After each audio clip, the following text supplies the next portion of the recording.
Breaking news, Dipu Moni arrest. হ্যাঁ বন্ধু, কেমন আছো? আমি তো ভালোই আছি। চল আমরা বের হই, দেশের পরিস্থিতি তো ভালো না রে। কিরে, তোর কি লজ্জা নাই? সারাক্ষণ ফোন টিপস, মানে যখনই দেখো খালি ফোনের মধ্যে ভগর ভগর ভগর ভগর, আর কোনো কাজ কাম নাই। এই বছর তো ফেল করবি রে পরীক্ষায়। এই কিরে, তুই দেখিস না তোর মেয়েকে সারাক্ষণ ফোনের মধ্যে পড়ে থাকে? যখনই ফোনটা পায় সারাক্ষণ হয় ফোন টিপবে, না হয় ফোনের মধ্যে ভগর ভগর ভগর ভগর। একটু ওর দিকেও নজর দিস, ফোনের মধ্যে যে কী করে সারাদিন একটু ফোনের মধ্যে দেখিস তো। ফোন টিপা ছাড়া এর কোনো কাজও নাই। আর এখন তো সরকার চেঞ্জ হয়েছে, আমি তো আর শিক্ষামন্ত্রী নাই, থাকলে না হয় ওরা কোনো রকমে পাশ করাই দিতাম, কিন্তু এখন তো সেই সুযোগও নাই। এমনিতেই পড়ে না, উপর দিয়ে একটা ফোন ধরায় দিছে। সারাদিন যখন দেখো খালি ফোনের মধ্যেই পড়ে থাকে, ফোনের মধ্যে ভগর ভগর ভগর ভগর, আর নাইলে ফোন টিপাটিপি ফোন টিপাটিপি। কিরে, অশিক্ষিত হবি, মূর্খ হবি?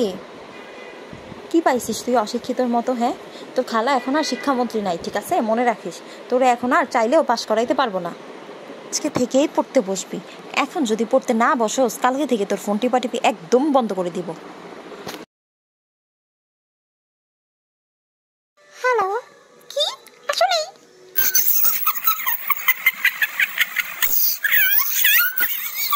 আচ্ছা দোস্ত, পরে কথা বলি রে।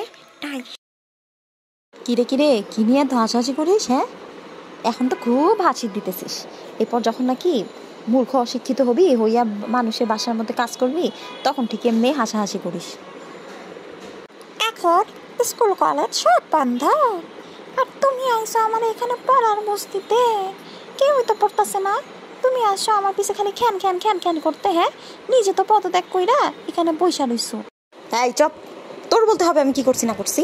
হ্যাঁ, আসছিস আমাকে জ্ঞান দিতে? বড় খুব সাহস বেড়ে গেছে না তোর? দাঁড়া, এখনই তোর মাকে বলতেছি তোর হাত থেকে ফোনটা নিয়ে যেতে। বেটির তো সাহস কম না, তারা এখনই এর ব্যবস্থা করতেছি। এখনই আমি 999 নাম্বারে কল দিয়া বেটির নামে কি যে লাগাবো, খালি দেখ বেটি। হ্যালো, আমি উত্তরা ডিএইচএস থেকে বলতেছি। সাবেক সমাজ কল্যাণ মন্ত্রী দীপুমণি আমাদের বাসার এখানে লুকিয়ে আছে, আপনারা জলদি এসে ওনাকে ধরে নিয়ে যান। উনি এখনো আমাদের বাসাতেই আছে। কি যে বলবো, এই শেখ হাসিনার উপর বিশ্বাস করে আমাদের তো ভুলই হয়েছে, আমাদের ফালাই তুইয়ে চলে গেল। ওই যে দেখো দীপুমণি, যা ওনাকে নিয়ে ধরে নিয়ে আসুন।